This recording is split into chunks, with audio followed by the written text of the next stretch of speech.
gagawa kami ng coke float. Okay, put the ice first.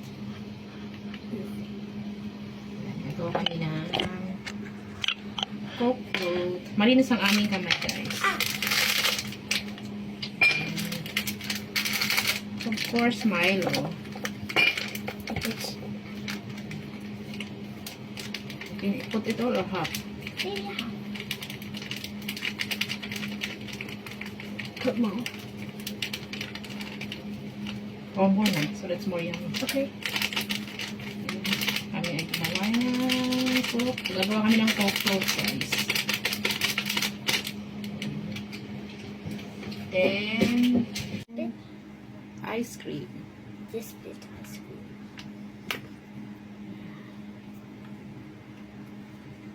Ready na ang aming coke float, guys.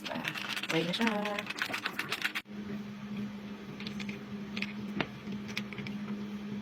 Super yummy.